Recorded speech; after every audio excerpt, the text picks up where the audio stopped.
ওইভাবে নামাজ পড়ো যেই নামাজের মধ্যে আছে মনোযোগ, ওই নামাজ পড়ো যেই নামাজের মধ্যে আছে ভয়। তুমি নামাজটা পড়তে হবে এমন ভাবে বন্ধু, একজন নামাজে দাঁড়ালেন, বন্ধুরে আমার, নামাজে যখন তিনি দাঁড়ালেন, দাঁড়ানোর পরে তিনি বলতেছেন আমি নামাজটা এমন ভাবে পড়তে চাই। কিভাবে পড়ি?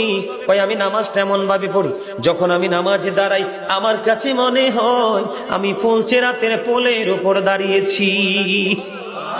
একটু যদি নড়বড় হয় আমি জাহান্নামে নিক্ষিপ্ত হব। তার মানে হলো আমি এতটাই মনোযোগের সাথে নামাজ পড়েছি যেন আমার নামাজটা বিন্দু পরিমাণ কোনো আংশিক ভাবে যেন অগ্রহণযোগ্য বলে আল্লাহর কাছে গৃহীত না হয়। তিনি বলতেছেন আমার কাছে মনে হয় রে এটা আমার জীবনের শেষ নামাজ।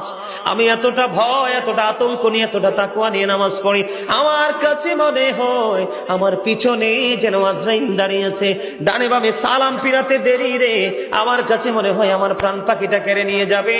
আমি যখন নামাজে দাঁড়াই আমার কাছে মনে হয় আমি যেন বাইতুল্লাহর সামনে দাঁড়িয়ে আছি। আমার কাছে মনে হয় আমার ডান দিকে জান্নাত অবস্থিত, বাম দিকে আমার জাহান্নাম অবস্থিত। এমন তাকওয়া ভয় নিয়ে নামাজে দাঁড়াই, আর ওই নামাজের জন্যই রয়েছে বড় সফলতা। জোরে জোরে বলুন না সুবহানাল্লাহ, আর জোরে বলুন সুবহানাল্লাহ। বন্ধুরে আমার, নামাজ এতটা তাকওয়ার সাথে এতটা মূল্যায়ন করে নামাজটাকে পড়তে হবে।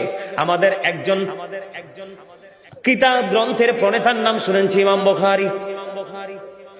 যিনি বুখারী শরীফ রচনা করেছেন, ইমাম বুখারীর নাম শুনছেন নিশ্চয় সবাই। মুসলমান ইমাম বুখারীর নাম শুনে নাই এমন কোন মুসলমান পৃথিবীতে নাই বন্ধু। ইমাম বুখারী এমন ভাবে তিনি নামাজ পড়তেন, উনি যখন নামাজে দাঁড়ালেন বিষাক্ত ভীমরুল তাকে কামড় দিল। কি দিল? বিষাক্ত ভীমরুল পোকা তাকে কামড় দিল বন্ধু। কামড় দেওয়ার দিয়ে কামড় কিন্তু দিতেছে, দিতে 10টা কামড় দিয়েছে, কিন্তু নামাজ শেষ হয় না। নামাজ শেষ করার পরে উনি ওনার ছাত্রকে একটা ডাক দিয়ে বললেন তুমি আমার পাঞ্জাবিটা উঠিয়ে দেখো আমার পিছনে কি আছে। এবার চাইয়া দেখলো বিষাক্ত ভীমরুল পোকা তাকে কামড় দিয়েছে। এবার ছাত্রটাকে ডাক দিয়ে বলল আপনি কেমন করে সহ্য করেছেন? আপনার এত বিষাক্ত পোকা 10টা কামড় দিয়েছে, তার 20 দাঁত আপনার পিঠের মধ্যে বসিয়ে দিয়েছে, আপনি কি অনুভব করতে পারেন না?